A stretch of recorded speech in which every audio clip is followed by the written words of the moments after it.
Hey gang, so today we're going on a little hunt out in the woods. I'm going to talk to you about the site location here in a minute, but I got to preface that unfortunately my camera angle wasn't the best. It was wicked annoying going through and looking at this video to edit it, so unfortunately I can't see much of the finds as I'm pulling them out of the ground and holding them in my hand. But hopefully you can forgive me on that as I'll show everything to you in the wrap up. Alright, we're at a new location today. This is a really strange one. As a kid, down in this hole here, maybe, I don't know, 15 feet wide, going probably 20 feet long, there was a two-story camp here. And as you can see, there's the swamp. There's the water down there. Had a gambrel style roof, and it just sat vacant my entire life until it was knocked down, and you can't even tell there was a trace of it here. But another unique feature here is that there's a trail that cuts straight through the swamp on this side. There's also a trail that cuts straight through the swamp on the other side. This side is the side that had power, I know that. The other side discharges halfway up a hill. So we're gonna beep around in here, see if we can't find anything to see when people might have been here. I think like the other camp that we looked at the other day, you know, yeah, the building was standing well after it was occupied. So I think the reason all the finds were basically from the 20s and 30s from the other places, that's when it was occupied, and then long after that, she was all done.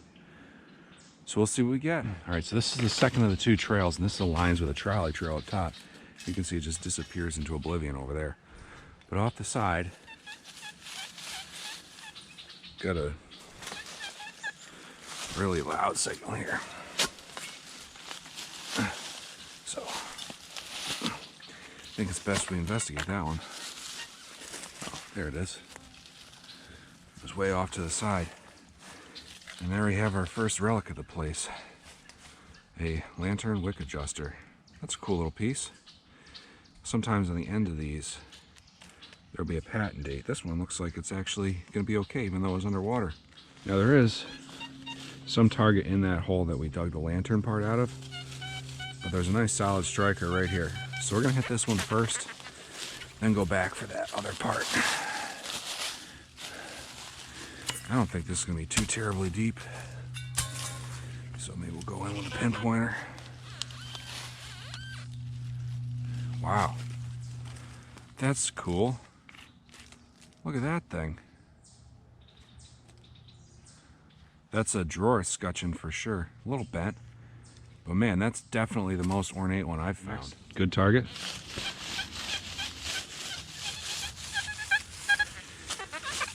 It's up there, 90s.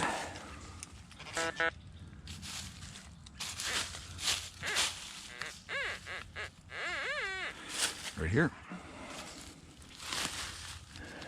Gotta come around our target here a little bit.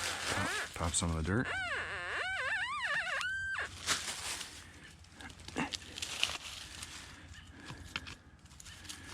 Okay, we got something here. This looks like a piece of glass. We'll do a little excavation. If I had to guess, maybe our target was an aluminum lid on this piece of glass. Yeah, we got a little bottle here. Get that out of our way. It's embossed on the edge.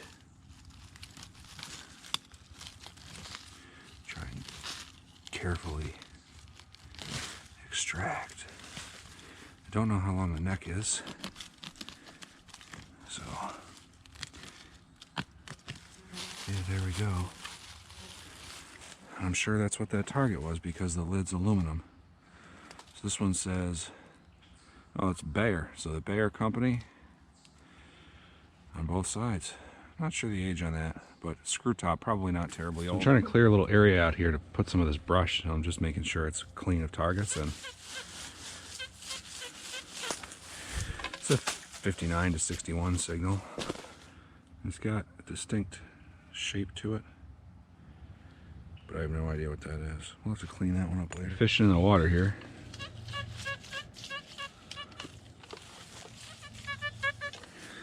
Got a 72, 73. Oh yeah, nice pull tabby signal.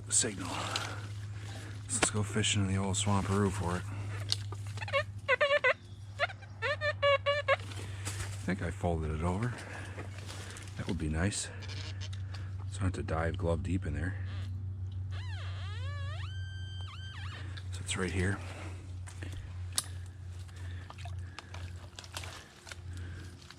Look at that.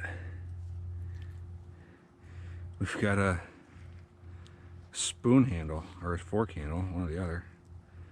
Pretty fancy. Let's see if the rest of it's in there. The rest of the ball. Probably the ball. Looks like it. So while broken, we got ourselves a complete spoon out of there. Look how that comes out of the swamp. Cool. So spoon with spoon ball. All right, we're on this very steep hill. I don't know, it's probably 30% grade or something like that. We got a 95er poking through right here. I can already see whatever it is. That looks like a freeze plug out of a motor. So we're half a compact, but I don't see them embossing on it anywhere, so I'm thinking freeze. Right under this fallen tree.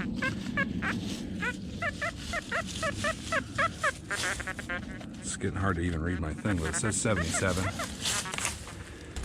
Right about in here. So we'll kind of straddle the tree a little bit, I think.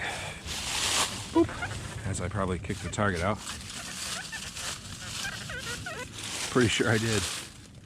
I did. Old light bulb. Alright. I think this one right out of the gate is broken. Yeah, it is, but maybe it'll tell us a little something about this spot.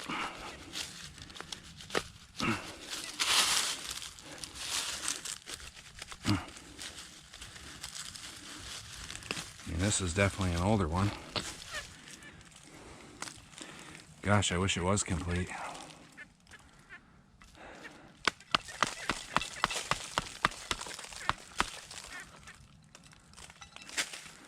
You know, as far as shards go, this is probably older than the house was. This is something that someone threw. Schenectady, I'm sure. That's too bad. Look at the top. That's got to be, what, 1880s or something like that? So maybe we'll take this one piece. It's kind of neat. I like the old glass. Right here. There's a lot of brush there. I just kicked to the side, so kind of go a little bit wide here. Try and get past the root layer. All right. 85.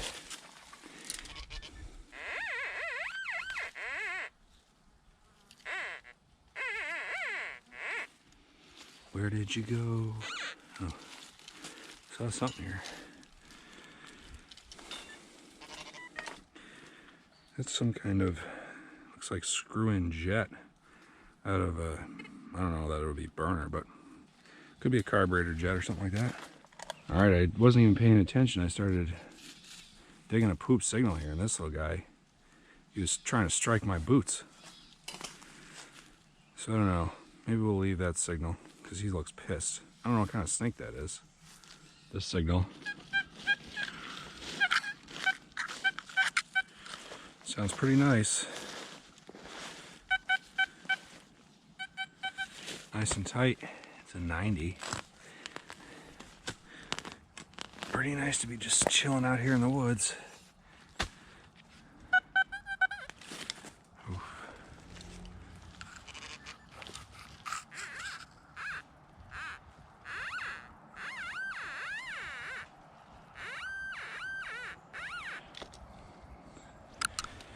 What do we got here? Got ourselves a disc of some kind. I'm thinking that's probably a weedy. All right, listen to this crazy tone. It's a 96. There's our weedy right there. I think we're gonna, this might be sheet metal, but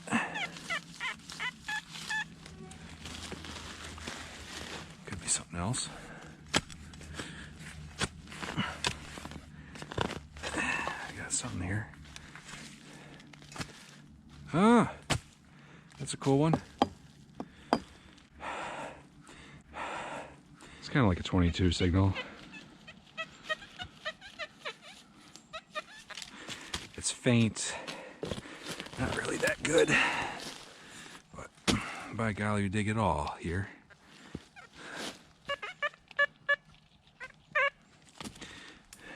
There it is. Maybe not. Let's check with the pinpointer.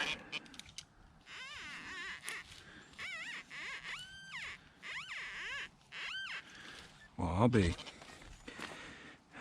This dark has me seeing 22. And finding other stuff. It's just a button, like a snap button. There's a shotgun signal right here. Getting a pull tabish kind of signal right there.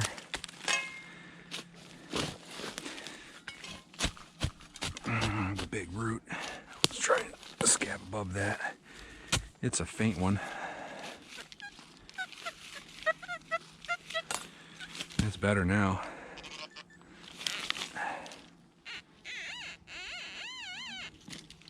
Ow, ow, ow, ow, ow. Bit.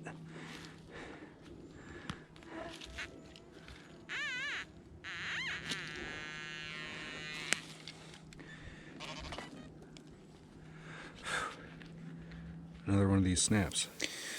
All right, here we are conducting the wrap up. Here's kind of the spread of finds. Not a heck of a lot, but it was a short hunt anyway. We had a big rainstorm midday, so we'll kind of go through some of these things, hopefully in the order I found them. Starting off with the lantern wick adjuster, which was pretty hard to see in the video. But there is, you can kind of see, there's the maker's mark on it. It'll maintain focus. But I think this dates around 1880s, 1890s, maybe early 1900s on that one. Next, we found this very ornate. It's either an escutcheon plate or some kind of fancy. You can see there's two holes there, but I don't see a boss on them for like an escutcheon plate might have. This could have just screwed onto something as some fancy ornament. But definitely a cool piece. I might repurpose this and use this for something because I like that a lot. Next we found this, it's upside down, this old Bayer aspirin bottle. I wasn't able to get the lid off, but you can see it's still got that iconic double Bayer logo on it. So we'll save that. Here's that big shard of glass. And this is the thing I was talking about. It looks like it would have been made in Schenectady, but the logo is missing. So we'll save that for a later project. In between there, I found looks to be a kind of an old junk bracelet, maybe. Iron D buckle. This little piece of copper. It's interesting. I don't know what this is. It's not plumbing, I don't think, but it does say something on it. It says Compo. So maybe you guys have some information on that. Can tell me what that is. It feels purposeful. Here's that jet of some kind. You know, kind of looks like a brake line fitting, but I don't think it is. It's actually, I can't pick this up quite, but it's threaded on the interior as well. So I'm thinking out of a carburetor or something like that. Here's our spoon. There's the bowl. Here is the handle. And I flip this thing over. And on here somewhere, I'm not sure if I can pick it up or not. Maybe it'll focus, but it says extra coin silver plated. And I looked this up. This is a Rogers spoon. It dates to 1916. So that gives us a little age. This probably, again, may predate the house. This could be the fact that that second trail that we were on that leads through the swamp could have been an original trolley trail before that house was built. And one of the other finds here, hatchet head. This is a shingling hatchet head. So that's an interesting one. If I could kind of reach across here. I forgot to stick it over in the pile. But here's that Wheatie. She's a little toasty as I drop it. She's a little toasty, but pretty standard for the woods. If you can kind of pick up the date, maybe. It's hard to see it, but it's a 1917. There you go, kind of see it right there. I don't see any mint mark on it or anything like that, but it's another crusty weedy from the woods. So that wraps up the finds for this hunt, and I hope you enjoyed, and we're going to get in the water next for sure. Have a good day.